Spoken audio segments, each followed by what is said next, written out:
Puji Tuhan, Shalom Bapak Ibu Saudara yang diberkati oleh Tuhan Yesus.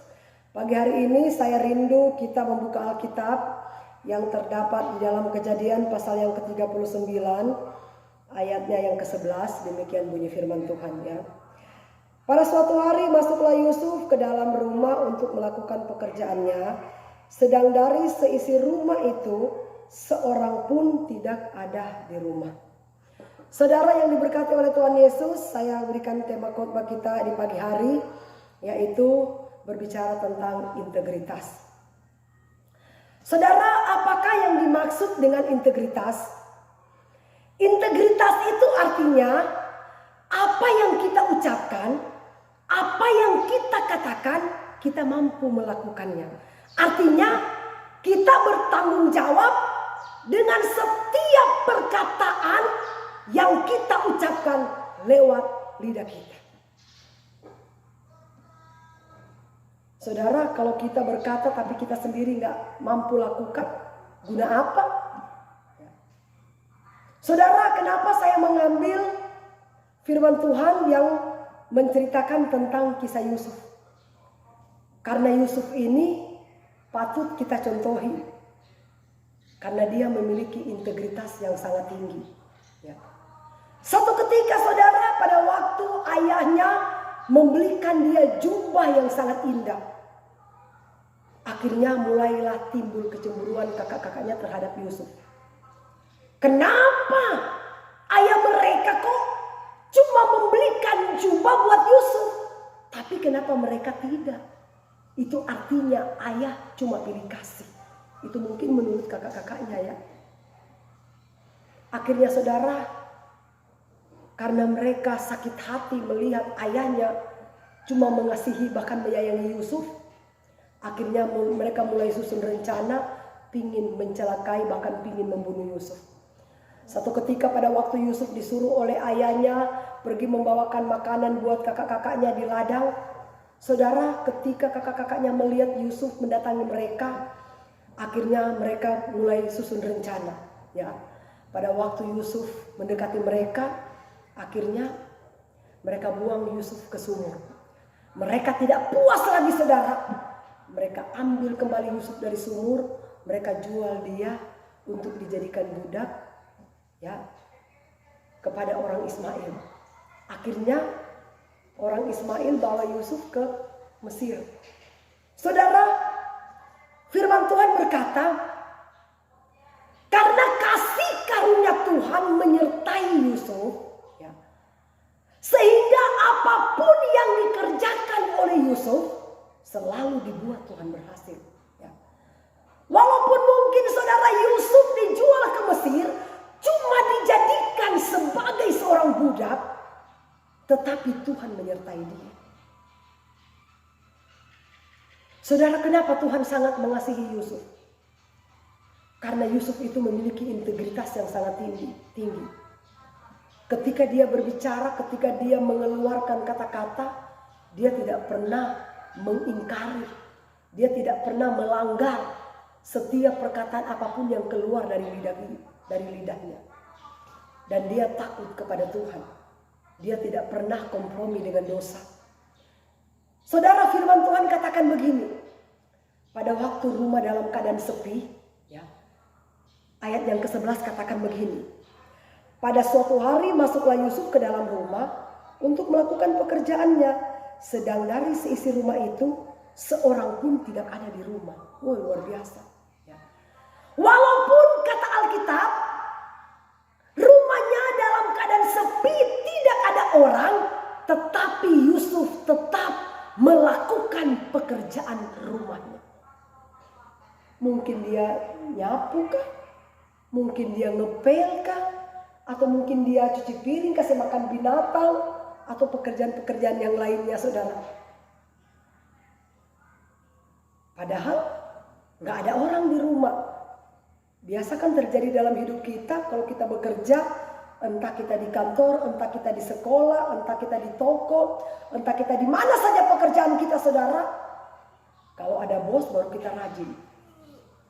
Tapi kalau bosnya lagi keluar, bosnya lagi tidak melihat kita, mungkin ada yang ngorok, ada yang ngobrol, ada yang santai, dan lain sebagainya. Itu artinya saudara, ketika kita bekerja seperti itu, pekerjaan yang kita lakukan cuma untuk dilihat oleh bos. Tetapi kita tidak tahu. Yang berkuasa memberkati bahkan mengangkat hidup kita adalah Tuhan, bukan bos. Tuhanlah yang berkuasa menilai setiap pekerjaan bahkan perbuatan hidup kita. Saudara, karena Yusuf ini memberikan teladan yang baik, akhirnya Tuhan semakin sayang dengan Yusuf. Satu ketika Tuhan mengizinkan sesuatu terjadi terhadap Yusuf. Ya, Tuhan menguji iman Yusuf. Ketika rumahnya dalam keadaan sepi, cuma ada Yusuf dan istri Potifar. Saudara, firman Tuhan katakan pada waktu itu istri Potifar memandang Yusuf dengan birahi. Digodalah Yusuf. Ayolah Yusuf tidur dengan aku. Di sini kan sepi, nggak ada orang. Yusuf bilang enggak. Semua yang ada dalam rumah ini Tuhan telah berikan kekuasaan terhadap saya, kecuali engkau. Mana mungkin aku tidur dengan bosku, dan mana mungkin juga aku harus berdosa terhadap Allahku. Oh, luar biasa. Itu ciri-ciri orang yang takut akan Tuhan. Ya. Dosa ada di depan matanya saudara, tetapi dia tidak pernah mau kompromi dengan dosa, karena dia tahu ya, walaupun manusia tidak melihat setiap perbuatan kita, tetapi mata Tuhan tertuju kepada setiap manusia. Kita tidak boleh bersandiwara di hadapan Tuhan, karena Tuhanlah yang melihat setiap tindakan perbuatan yang kita lakukan setiap hari. Jadi jangan pernah bermain-main dengan dosa. Haleluya. Saudara, singkat cerita, akhirnya Yusuf difitnah. Dimasukkanlah Yusuf ke dalam penjara. Walaupun Yusuf dimasukkan ke dalam penjara, saudara, karena kasih karunia Tuhan menyertai Yusuf, sehingga Yusuf diberikan kepercayaan oleh kepala tahanan menjaga semua tahanan.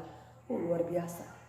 Akhirnya saudara, karena karunia mengartikan mimpi, Yusuf mengartikan mimpi Raja Firaun, akhirnya dia diangkat menjadi Perdana Menteri kedua di Mesir. Sebagai seorang budak saudara, tidak pernah sedikit pun terlintas dalam otak Yusuf dia menjadi Perdana Menteri. Karena namanya budak saudara, paling-paling dia dianggap hina. Paling-paling ketika dia keluar rumah orang anggap, pembantu kok dia, jongos kok dia. Ya, biasa kan manusia menilainya seperti itu. Tetapi Tuhan itu melihat bukan dari luar, tapi dia melihat dari dalam, yaitu hati kita. Ya. Saudara yang diberkati oleh Tuhan Yesus dimanapun juga kita berada, milikilah integritas di dalam kita bertindak, di dalam kita berbicara, bahkan di dalam kita melakukan segala sesuatu. Karena ingat saudara, yang menilai kita bukan manusia, tetapi yang menilai setiap perbuatan kita itu adalah Tuhan. Ketika kita bekerja saudara, tunjukkanlah loyalitas kita yang tinggi terhadap bos kita, terhadap atasan kita. Karena apa saudara? Ketika kita sudah bekerja dengan rajin, tidak mungkin Tuhan tidak akan mempromosikan hidup kita. Karena kalau Tuhan tidak menjamah bos kita untuk mengangkat kita, tidak mungkin saudara. Makanya jangan pernah kita cari muka terhadap bos.